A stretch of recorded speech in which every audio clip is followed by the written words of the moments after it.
I know not why my dreams were so wild that night, but ere the waning and fantastically gibbous moon had risen far above the eastern plain, I was awake in a cold perspiration, determined to sleep no more.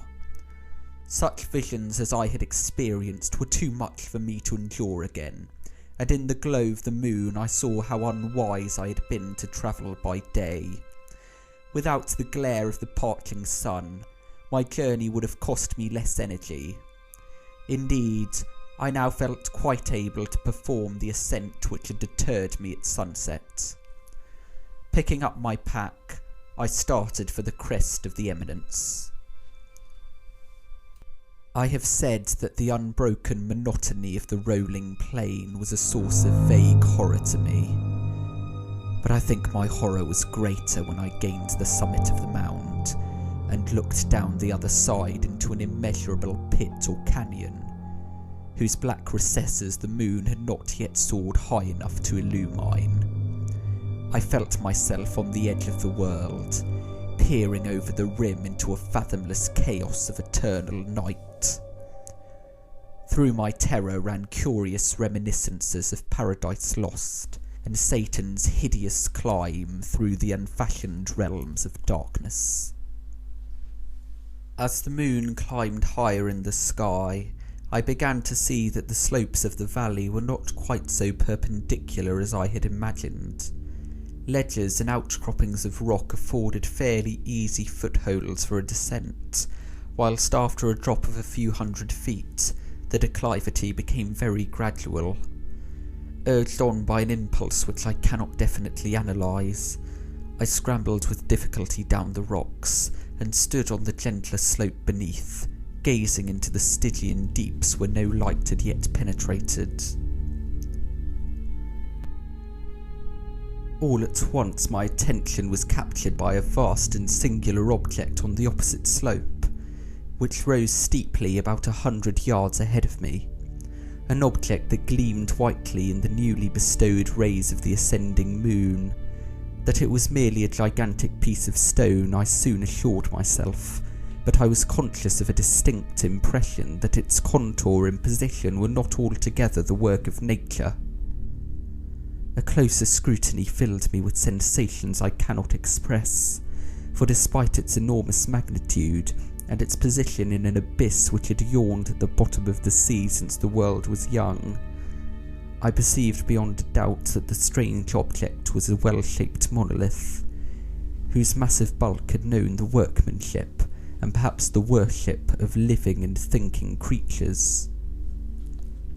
Dazed and frightened, yet not without a certain thrill of the scientist's or archaeologist's delight, I examined my surroundings more closely. The moon, now near the zenith, shone weirdly and vividly above the towering steeps that hemmed in the chasm, and revealed the fact that a far-flung body of water flowed at the bottom, winding out of sight in both directions, and almost lapping my feet as I stood on the slope.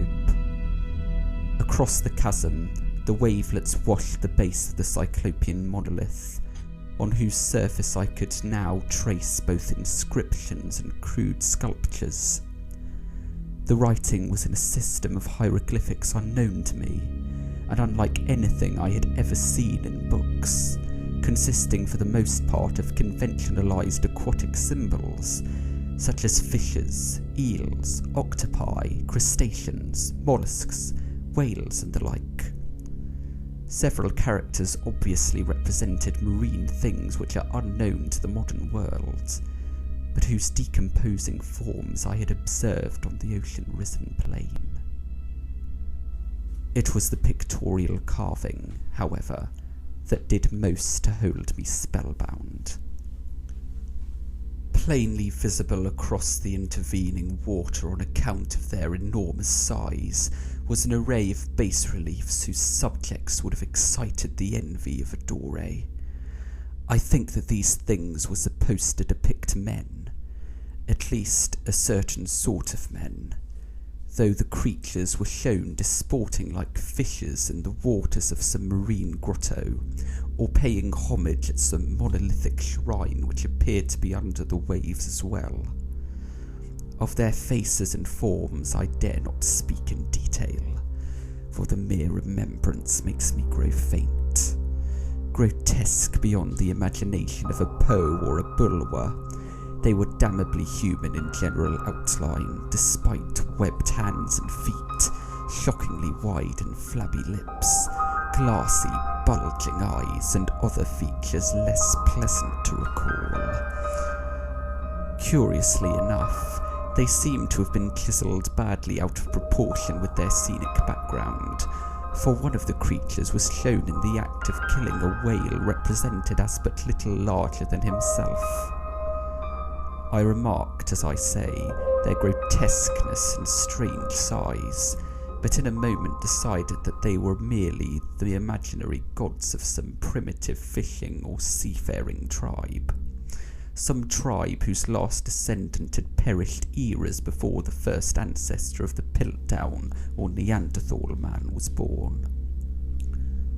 Awestruck at this unexpected glimpse into a past beyond the conception of the most daring anthropologist, I stood musing whilst the moon cast queer reflections on the silent channel before me.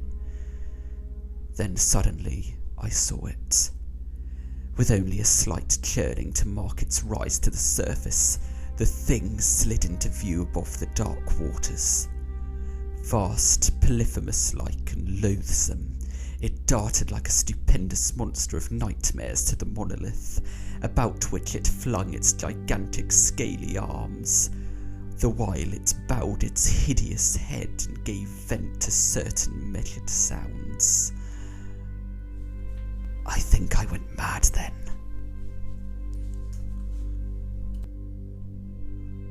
Of my frantic ascent of the slope and cliff, and of my delirious journey back to the stranded boat, I remember little. I believe I sang a great deal, and laughed oddly when I was unable to sing. I have indistinct recollections of a great storm some time after I reached the boat. At any rate, I knew that I heard peals of thunder and other tones which nature utters only in her wildest moods.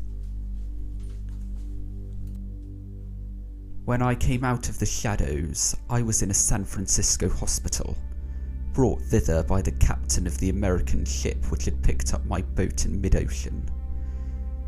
In my delirium I had said much, but found that my words had been given scant attention. Of any land upheaval in the Pacific, my rescuers knew nothing, nor did I deem it necessary to insist upon a thing which I knew they could not believe. Once I sought out a celebrated ethnologist, and amused him with peculiar questions regarding the ancient Philistine legend of Dagon, the fish god, but soon perceiving that he was hopelessly conventional, I did not press my inquiries. It is at night, especially when the moon is gibbous and waning, that I see the thing. I tried morphine, but the drug has given only transient surcease, and has drawn me into its clutches as a hopeless slave. So now I am to end it all, having written a full account for the information or the contemptuous amusement of my fellow men. Often I ask myself if it could not all have been a pure phantasm, a mere freak of fever as I lay sun-stricken and raving in the open boat after my escape from the German man of war. This I ask myself, but ever does there come before me a hideously vivid vision in reply.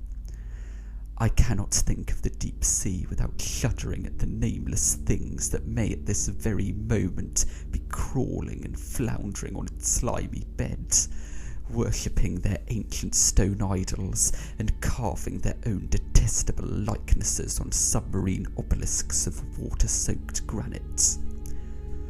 I dream of a day when they may rise above the billows to drag down in their reeking talons the remnants of puny, war-exhausted mankind.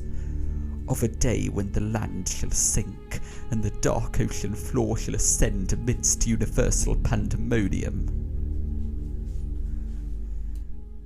The end is near. I hear a noise at the door, as of some immense slippery body lumbering against it. It shall not find me. God, that hand! The window! The window!